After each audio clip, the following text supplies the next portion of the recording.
রান্না করব, রান্না করতে ইচ্ছাই করছে না, মানে কোনো কাজ করতে ইচ্ছা করছে না। ফ্যানের নিচে আসলাম, কি ভালো লাগলো। হ্যাঁ, মনে হচ্ছে ঘুমিয়ে পড়ি এখন। মানে কি বলতো, কেউ একটু যদি রান্না বান্না করে দিত না, খুব ভালো হতো। একদম ইচ্ছা করে না রান্না করতে, মানে ইচ্ছা করে না, মানে এমনি রান্না করতে ভালো লাগে, আমি পছন্দ করি রান্না করা, কিন্তু শরীরটা খারাপ, এত খারাপ, কে রান্না করবো বলো।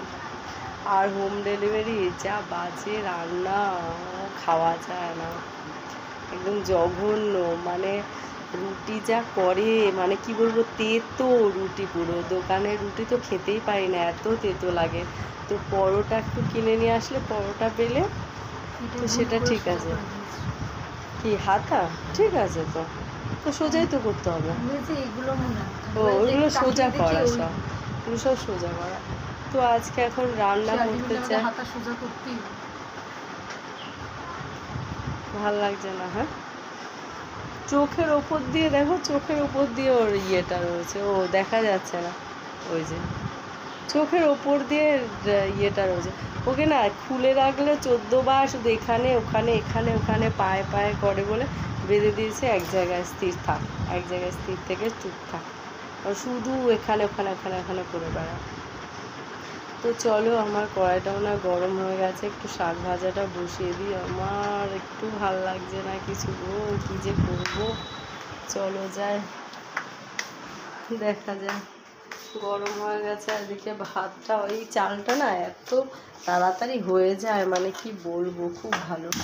মাছ কাটতে ইচ্ছা করছে না, তো মাছ রান্না করবো কি দিয়ে রান্না করব, কি কাটবো না কাটবো, কাটা ধোয়া কিচ্ছু ভালো লাগছে না।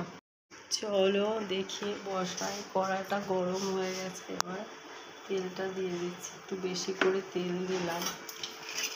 দেখো কড়া পুরো গরম হয়ে গেছে, গ্যাসটা কমিয়ে দিই। এবার দেবো পেঁয়াজটা, একটু বেশি দিতে হবে।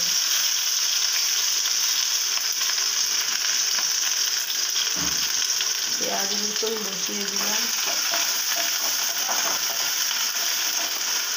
এবার এর মধ্যে যদি লঙ্কা দিয়ে পুরো ছিটকে ছিটকে গায়ে চলে আসবে, যাতে শাক ভাজাটা, এই শাক নাড়িয়ে ভালো করে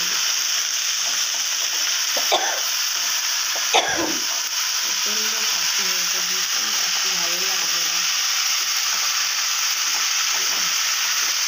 শাক ভাজা খেতে কার কার ভালো লাগে, আমার শাক ভাজাটা তো ভীষণ ভালো লাগে।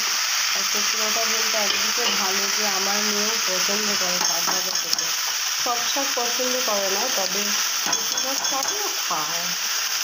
শাকগুলো না এইটার মধ্যে লেগে থাকে, ঝাড় ঝাড়ের মধ্যে ভীষণ বাজে লাগে, ওটাই ভীষণ বাজে লাগে। জ্বর হলে না মুখে মুখে কোনো লালা লালা টাইপের থাকে না, কেমন বাজে লাগে, এরকম হয়েছে জানো তো আমার, কিছুতেই সেটা কাটছে না। তো পেয়ারা খেলাম, কালকে দাদাকে বললাম যে একটু পেয়ারা নিয়ে এসো, তো পেয়ারা নিয়ে এসেছে, পেয়ারাটা নিয়ে এসেছে বারুইপুরের পেয়ারা।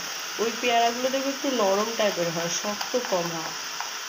আর তারপরে কি হয়েছে বলো তো, লবণের টেস্ট একদম পাচ্ছি না, আমি দেখছি লবণ হয়নি, আর দাদা আর তোমার হচ্ছে আমার মেয়ের লবণটা পড়ে যাচ্ছে, মানে রান্না এরকম প্রবলেম হচ্ছে। তাহলে কী করে খাই বলো, আমি খাচ্ছি একদম নুন হচ্ছে না, আর ওদের কাছে নুনে পোড়া, মানে